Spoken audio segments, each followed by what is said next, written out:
요한복음 20장 예수님의 빈 무덤. 안식일 다음날 이른 아침에 막달라 마리아가 무덤으로 갔습니다. 날은 아직 어두웠습니다. 마리아는 무덤 입구를 막았던 커다란 돌이 무덤에서 옮겨진 것을 보았습니다. 그래서 마리아는 시몬 베드로와 예수님께서 사랑하시던 다른 제자에게 달려가서 말했습니다. 사람들이 주님을 무덤에서 빼갔나 봐요. 그런데 그들이 주님을 가져다가 어디에 두었는지 모르겠어요. 그 말을 들은 베드로와 다른 제자는 무덤 쪽으로 향했습니다. 두 사람은 모두 달려갔습니다. 다른 제자가 베드로보다 더 빨리 달려 무덤에 먼저 도착했습니다. 그 제자는 몸을 굽혀 고운 배가 거기에 놓여 있는 것을 보았지만 무덤 안으로는 들어가지 않았습니다. 뒤따라온 시몬 베드로는 무덤에 도착하자 바로 무덤 안으로 들어갔습니다. 베드로는 고운 배가 거기에 놓여 있는 것을 보았습니다. 그는 예수님의 머리를 감았던 천도 보았습니다. 그 천은 고운 배와 겹쳐 있지 않고 조금 떨어진 곳에 잘 개켜져 있었습니다. 그제서야 무덤에 먼저 왔던 다른 제자도 무덤 안으로 들어와 보고 믿었습니다. 이때까지만 해도 제자들은 예수님께서 죽음에서 살아나야 한다는 성경 말씀을 깨닫지 못했습니다. 그리고서 두 제자는 자기 집으로 돌아갔습니다. 예수님께서 막달라 마리아에게 나타나심. 그러나 마리아는 무덤 밖에 서서 울고 있었습니다. 마리아는 울면서 몸을 굽혀 무덤 안을 들여다보았습니다. 마리아는 흰 옷 입은 두 천사를 보았습니다. 두 천사는 예수님의 시신이 있던 곳에 앉아 있었습니다. 한 천사는 머리 쪽에, 다른 천사는 발 쪽에 있었습니다. 천사가 마리아에게 물었습니다. 여자여, 왜 울고 있소? 마리아가 대답했습니다. 사람들이 우리 주님을 어디론가 가져갔는데 주님을 어디에 두었는지를 알지 못하겠습니다. 마리아가 이 말을 하고 뒤를 돌아보자 거기 예수님께서 서 계셨습니다. 그러나 마리아는 그분이 예수님인 줄 알지 못했습니다. 예수님께서 마리아에게 물으셨습니다. 여자여, 왜 울고 있느냐? 누구를 찾고 있느냐? 마리아는 그분이 동산 관리인인 줄로 생각하고 저 당신이 그분을 다른 곳으로 옮겨 놓았다면 어디로 옮겨 놓았는지 말씀해 주세요.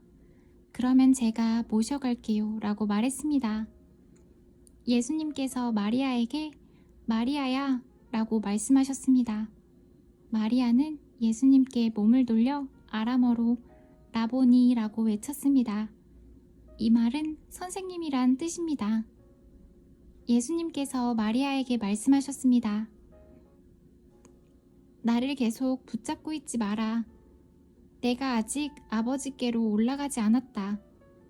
다만 너는 나의 형제들에게 가서 이렇게 말하여라. 나는 내 아버지, 곧 너희 아버지, 내 하나님, 곧 너희 하나님께로 돌아갈 것이다. 막달라 마리아가 제자들에게 가서 내가 주님을 보았어요 라고 말했습니다. 그리고 예수님께서 자기에게 하신 말씀을 전하였습니다. 예수님께서 제자들에게 나타나심. 같은 날 저녁에 제자들이 함께 모여 있었습니다. 제자들은 유대인들이 두려워 문을 꼭 잠갔습니다. 그곳에 예수님께서 오셔서 그들 가운데 서서 말씀하셨습니다. 너희에게 평강이 있을지어다. 이 말씀을 하시고는 제자들에게 손과 옆구리를 보이셨습니다. 제자들은 주님을 보자 무척 기뻐했습니다. 다시 예수님께서는 너희에게 평강이 있을지어다. 아버지께서 나를 보내신 것 같이 나도 너희를 보낸다 라고 말씀하셨습니다. 이 말씀을 하시고 그들을 향해 숨을 내쉬며 말씀하셨습니다. 성령을 받아라. 너희가 누구의 죄든지 용서하면 그 죄는 사함을 받을 것이다. 너희가 누구의 죄든지 용서하지 않으면 그 죄는 사함을 받지 못할 것이다. 예수님께서 도마에게 나타나심. 12 제자 중에서 디두모라는 별명을 가진 도마는 예수님께서 오셨을 때 다른 제자들이 있던 그 자리에 없었습니다. 그래서 다른 제자들이 도마에게 우리가 주님을 보았다 라고 말했습니다. 그러자 도마는 내가 직접 예수님의 손에 있는 못자국을 보고 내 손가락을 그분의 못 박힌 곳에 찔러보고 내 손을 그의 옆구리에 넣어보기 전에는 못 믿겠다고 말했습니다. 일주일 뒤에 예수님의 제자들이 다시 그 집에 있었습니다. 이번에는 도마도 그들과 함께 있었습니다. 이때도 문은 잠겨 있었습니다. 예수님께서는 안으로 들어오셔서 그들 가운데 서서 말씀하셨습니다. 너희에게 평강이 있을지어다. 그리고는 도마에게 말씀하셨습니다. 너의 손가락을 여기에 찔러보아라. 내 손을 보아라. 너의 손을 내밀어 내 옆구리에 넣어보아라. 그리고 믿지 않는 자가 되지 말고 믿는 자가 되어라. 도마는 예수님께 나의 주님, 나의 하나님 이라고 외쳤습니다. 예수님께서 도마에게 말씀하셨습니다.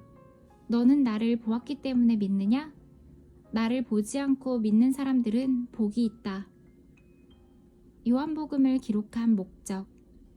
예수님께서는 제자들이 있는 곳에서 이 책에 기록되지 않은 다른 표적도 많이 행하셨습니다.